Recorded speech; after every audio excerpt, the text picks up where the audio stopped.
täna ma ei nimeta siin inimesi nimepidi ega ettevõtjaid, kes on saatanaga kokkuleppe teinud, kuid enam kui 3600 tegutsevat ettevõtet on valitsusele kuulekad ja täidavad korraldusi. Mis siis, et need korraldused ei kehti väljaspool valitsusasutust ja ametkondi? Saate nüüd aru, miks ettevõtjad sõna ei võta ja täidavad korraldusi? Nad teevad seda raha pärast. Tööandjad nõuavad sul maski kandmist ja vaktsineerimist. Nende nõudmiste järgi saate aru, kas tööandja on teinud saatanaga kokkuleppe või mitte. Nii lihtne see ongi. Kas mäletate grippi? Mäletab keegi sellist haigust? Meedias räägiti gripi hooaegadest. Gripi tagajärjel suri tuhandeid inimesi, aga riiki kinni ei pandud. Gripi vaktsiini peale ei sunnitud. Täna ei räägi gripist keegi midagi. Gripp kadus, sest sellest ei räägitud enam. Kas saite teada lahenduse, kuidas haigustest vabaneda? Unustasime ära. Just, kui sellest ei räägita, pole hirmu, pole haigust. Nii lihtne see ongi. On ütlus, et kui sind ei märgata, sind pole olemas. See kehtib inimeste ja haiguste kohta, kõige kohta. Lahendus on, et kui meedia ei külva hirmu ja ei räägita haigustest, siis neid pole olemas. Nii lihtne see ongi. Euroopa Liitu astudes 2004. aastal võltsiti valimiste tulemusi. Paljud mäletavad Venemaa Nõukogude Sotsialistliku Vabariikide Liitu. Olime selles režiimis 40 aastat. Ma mäletan seda väga hästi, sest ma olin sündinud 1970. aastal. Saime vabaks, aga meid kisti uude liitu. Euroopa Liitu astudes tegelikult Eesti rahvas loobus jälle suveräänsusest. Kuid seekord hääletuse teel, aga pettusega. Euroopa Liitu astumise poolt hääletas ainult 42% hääleõiguslikest elanikkonnast. 42%. Sellise otsuse poolt oleks pidanud hääletama vähemalt 75% hääleõiguslikust elanikkonnast. Vähesed teavad, et Euroopa Liitu astumisega loobus rahvas oma põhiseadusest. See oli peenes või nähtamatus kirjas, mida rahvale tookord ei räägitud. Sest nüüd alluvad liikmesriigid Brüsseli reeglitele. Pole ka täna enam saladus, et Brüssel tahab teha üht suurt Euroopa riiki, mis tähendab, et tahetakse kaotada ära rahvused ja rahvusriigid. Euroopa Liit korraldab Eestis elu. Meie valitsus ja ametkonnad on parasiidid ja täidavad Brüsseli korraldusi. Ükskõik, kes Eestis võimul on, Reform või EKRE, seni kuni oleme Euroopa Liidu liikmed, seni täidavad kõik Brüsseli korraldusi. Brüssel saab korraldused Vatikanilt ja Vatikani juhib omakorda maailmavalitsejate liit. Nagu ütles Edgar Savisaar eile ühes oma postituses, et varsti tullakse Vaba Eesti liikumise liikmeid kodustama, nagu on tehtud seda Soomest põlissoomlastega ja Eestis EKRE erakonnaga. Kuid kui meil on rahva tahe ja rahva toetus, siis me saame ära hoida eliidi kodustamise katsed ja luua oma vaba Eesti.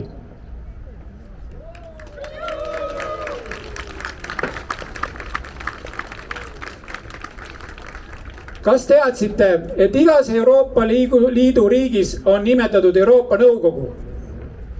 Eestis juhib seda Euroopa Nõukogu Siim Kallas ja meie ise hakanud peaminister on tema tütar Kaja Kallas. Kas teadsite, et Eesti valitsus saab kõik korraldused Brüsselist läbi selle Euroopa Nõukogu? Euroopa Nõukogu edastab juhised Eesti valitsusele. Eestit juhib täna perekond Kallas. Kas rahvas on nad valinud juhtima? Eestlaste maksurahad alates 2014. aastast liiguvad otse Brüsselisse ja sealt tuleb tagasi toetuste laenude näol. Seega Brüssel rahastab Eestit ja meie maksumaksjad rahastame Brüsselit. Maa ja kinnisvara ei kuulu rahvale. Kui inimene on maa ostnud, siis see pole tema oma. Miks? Kui maa oleks tema oma, siis miks ta peab ehitusloa ja kasutusloa riigilt küsima? miks ta peab puu maha saagimise loa küsima riigilt? Eestis detailplaneeringud kinnitatakse nüüdsest läbi Brüsseli. See tähendab seda, et Eesti maa pole meie oma. Brüssel otsustab, kes siin maal elab ja kes mida teha võib. Koolides haridusprogrammid kinnitatakse Brüsselis. Koolides ei õpetata lapsi looma, vaid sunnitakse tuupima teadmisi, mis ei ole loodusega kooskõlas ja ei õpeta lapsi looma väärtust. Haiglad toodavad haigeid, sest meditsiin on äri. Inimene on muudetud tooteks, mille pealt teenivad pangad, korporatsioonid ja meditsiinitööstused suuri kasumeid. Poed on mürgist ja ebatervislikku toitu täis, sest FDA ja WHO on eliidi kontrolli all ja inimesed peavad saasta sööma, sest see toob meditsiinile kasu. Mis on lahendus? Tuleb korraldada referendum ja astuda Euroopa Liidust välja ning lõpetada kõik kahjulikud rahvusvahelised lepingud, sealhulgas leping WHO, FDA, NATO ja ÜRO-ga.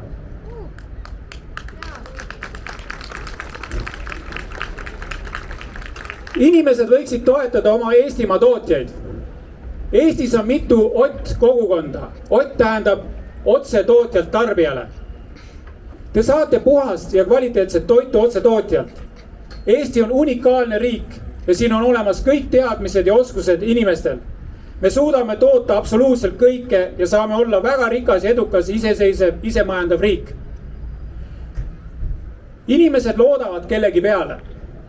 Kes loodab Jumala peale, kes teiste universumi abiliste peale, kes loodab teise inimese peale, kes korrumpeerunud valitsuse peale. Kui sa ei usalda ennast ja loodad ainult kellegi teise peale, siis sa elad kellegi teise elu ja sa pole looja. Sa oled robot ja täidad teiste käske ja su elu sõltub teiste arvamusest.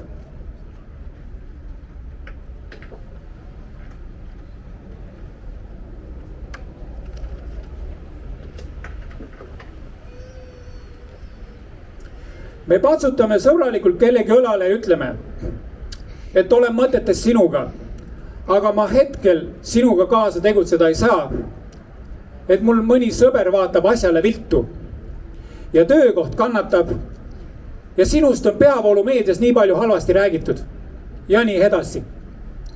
Seni kuni oleme mõtetes, aga ei tegutse, seni ei muutu mitte midagi. Unistajaid on palju, aga tegijaid pole. Hirmu on palju. Hirm ei kao kuhugi, kui sa temaga ei tegele. Sa arvad, et kui sa oled vait, et siis sinust läheb see katastroof mööda. Sellest tänases maailmas pole võitjaid. On ainult üksikud ellujääjad, kelle looja on välja valinud. Looja ja aitab, hoiab neid, kes austavad looja loomingut. Ehk kui sa austad ennast ja loodust, jääd ellu. Täna on olukord maailmas kaoses. Toon näite Austraalia põhjal. Maailma valitsejate liit on valinud selle kauge saareriigi katselaboriks. Nad katsetavad strateegiaid ja õnnestumise korral tuuakse see mujale maailma. Selliseid riike on veel, kus katsetatakse erinevaid stsenaariumeid. Iisrael, Rootsi, Norra, Taani. Austraalias oli üks ametlik haige ja riik pandi täielikult lukku. Juba hakatakse seal riigis kehtestama 5. kategooria lukustust ehk sõjavägi on tänaval ja kodust välja ei saa, kui sa pole vaktsineeritud. Juba täna käib Austraalias vägivaldne ja sunniviisiline inimeste, sealhulgas laste vaktsineerimine. Iisraelis on vaktsineeritud 91% elanikkonnast COVID-i vastu. Täna on seal riigis täielik kaos, sest vaktsineeritud inimesed hakkasid järsku haigestuma ja surema. Põhjust ei tea ja lahendust neil pole. Küsige endalt, miks peab sõjaväe ja jõuga vaktsineerima kedagi? Mis on see põhjus? Kas see ei tekita küsimusi teis? See vaktsiin on biorelv ja hävitab sinu hinge. Sa muutud patenteeritud tooteks kellegi omaks. Sind on võimalik lihtsa nupuliigutusega välja lülitada, kui sa pole kuulekas või enam vajalik. Meie oma eestlane, puhas eestlane, ilusa väljanägemisega kena poiss Tanel Kiik on WHO nõukogus ja viib täide eestlaste genotsiidi. Eesti valitsus tahab uue korraldusega kehtestada alates 26. augustist maski ja vaktsineerimise nõuded igal pool ruumides, ka välistel sündmustel ja ühistranspordis. Ka vaktsineeritud peavad kandma maski, sest on ametlikult teatatud, et nad on ikkagi haiged ja juba sunnitakse neile peale 3. ja 4. vaktsineerimist tegema ja räägitakse juba delta tüvest, mille vastu vaktsiin ka ei aita. Alles hiljuti oli uudistest peavoolumeedia uudistes uskumatu lugu. Tartu Ülikooli koroona uurijad tulid välja hiljuti avastusega, et vaktsineeritud inimesed on ohtlikud vaktsineerimata inimestele. Seega, minu nägemuse järgi tuleks siis vaktsineeritud hoopis karantiini panna ja vaktsineerimata inimesed peaksid saama terve inimese passi ja nad saavad vabalt liikuda ja elada.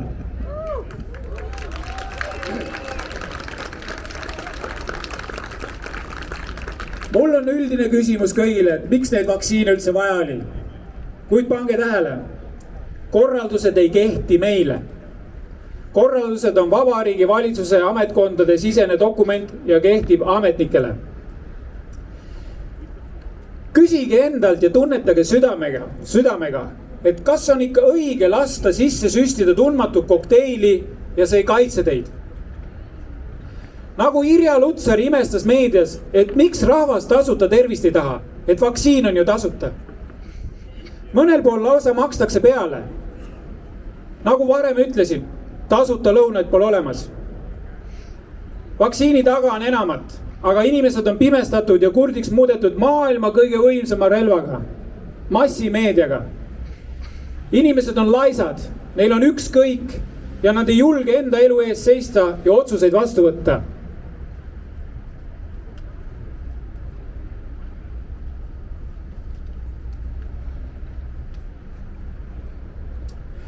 Maailmavalitsejate liit kontrollib kogu maailmas meediat, haridust, teadust, raha, võimu, tervist, elu. Nad tahavad võtta meilt värske hapniku ja hinge, sundides kandma maski ja tegema mürgisüsti. Nad ütlevad, kus, mitmekesi, millal käia tohib, mida teha ja keda kallistada. Nad sunnivad meid osalema meditsiinilistel katsetel, sest muidu kaotad sissetuleku, reputatsiooni, ei saa reisida, ei saa haridust, ei saa tööd, ei saa arstiabi. Nad ajavad meid omavahel tülli ja panevad üksteist vihkama. Nad piiravad meie sõnavabadust ja info vaba liikumist. Nad rikuvad inimõiguseid ja põhiseaduseid. Nad järjest võtavad meie vabadusi valetades, et see on meie enda huvides ja meie usume. Nad valetavad faktide kohta ja rõhuvad hirmule, et me hülgaks ratsionaalse mõtlemise ja analüüsi võime. Nad ei lase kellegil vabalt avalikult arutleda ega kahelda meetodite tõhususes, vajalikkuses ega motiivides. Kõik, kes seda teevad, saavad sildistatud ja satuvad häbiposti. Nad manipuleerivad meie lapsi osalema eksperimendis, kus neisse süstitakse ainet, mille pikaajalist mõju ja koostist me ei tea. Nagu Iisrael tõestas, see oli selle nädala peauudis või eelmise nädala uudis. Inimesed surevad ja ei tea, mis nüüd juhtunud. Surutakse peale 3. vaktsiini ja maailmas räägitakse juba iga kuu on vaja vaktsineerida. Mis põhjust on sul arvata, et nad siin maal seda kõik lõpetavad? Täna pole oluline, mis oli ja mida keegi tegi kunagi. Kõigil meil oli ja on ette määratud õppetunnid. Meie uue terve ühiskonna loomise aluseks on kommunikatsioon, edasi-tagasi kommunikatsioon ja rahvaga suhtlemine. Täna on iga inimese puhul oluline ainult see, kes ta on täna, mitte kes ta oli eile või minevikus. Kõik muutub elus, me oleme protsesside protsessis. Kes valgustub ja muutub teadlikuks, kes laskub pimedusse. Oluline on tänased otsused, sest nendest sõltub tulevik. Ärgem laskem vihal ja hirmul endast võitu saada. Ka Tanel Kiik võib ärgata sellest pahast unest ja tal on võimalus kõik see halb heastada. Ka Kaja Kallas võib ärgata sellest halvast unest ja kõik heastada. Kas või sellega, et astub võimult tagasi ja laseb rahval otsustada. Kõigil on võimalik ärgata täna ja heastada. Laseme ja lubame sellel juhtuda. Mina tean, kes pääseb sellest hullusest ja maailma hukust. ma tean ka seda, kelle hing on järgmises kehas õnnelik ja terve. ma tean ka seda, kelle hing jääb ekslema ja ei leia uut kodu. ma tean ka seda, kes meie hulgas on parasiit, olend ja tahab elusatel inimestel halba teha. kuid kõik need halva tegijad saavad karistuse. karistuse otsustab looja.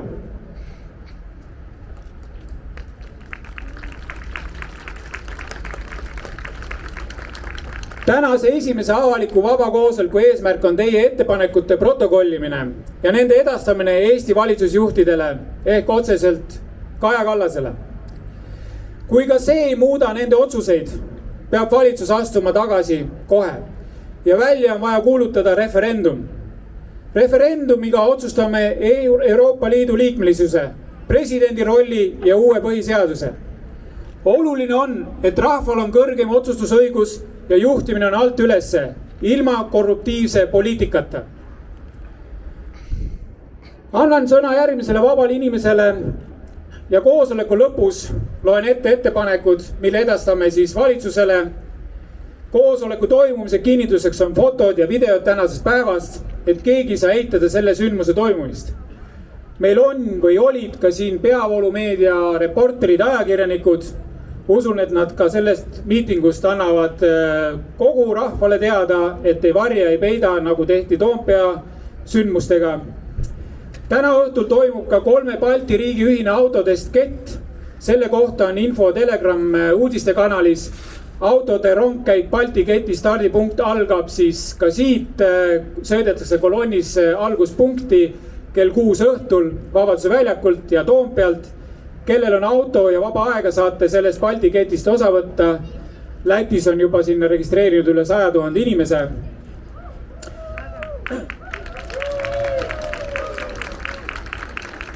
ja enne kui ma oma lõpusõna ütlen, siis loen siit põhiseadusest ühe paragrahvi.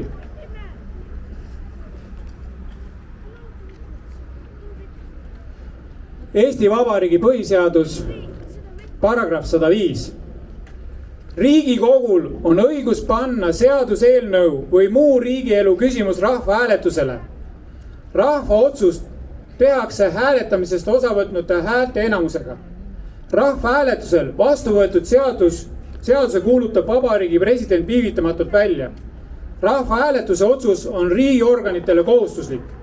Kui rahvahääletusele pandud seaduseelnõu ei saa poolt häälte enamust, kuulutab Vabariigi president välja Riigikogu erakorralised valimised.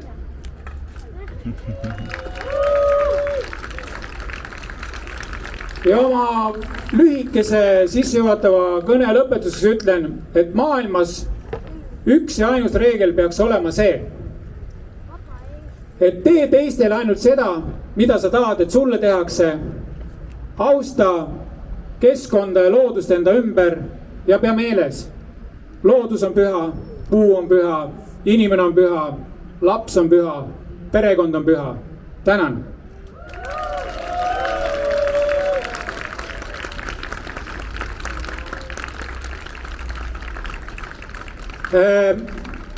kuna minu järgmine roll on ka see koosolek läbi viia ja kätt pulsil hoida, siis ma siit kastist ära ei lähe. ja kuna meie see sündmus on registreerimata, sellepärast me oleme selle helitehnikaga siin autokastis, sest et seadus võimaldab koosolekuid ja sündmusi teha, kui ei ole kõlarid maa peal.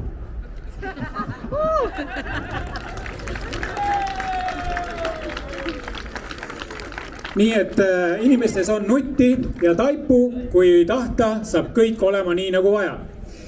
ja kas on vabatahtlikud, kes tuleks rääkima teemal ja ma lepiks kokku ikkagi reeglid, sest et päev on lühike ja aeg on limiteeritud, seda raha eest juurde osta ei saa.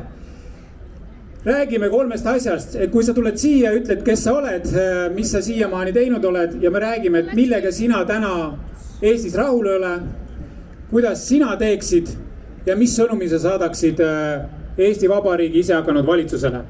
andke käega märku ja siis tulge siia rääkima. Daniel, jah, palun tule.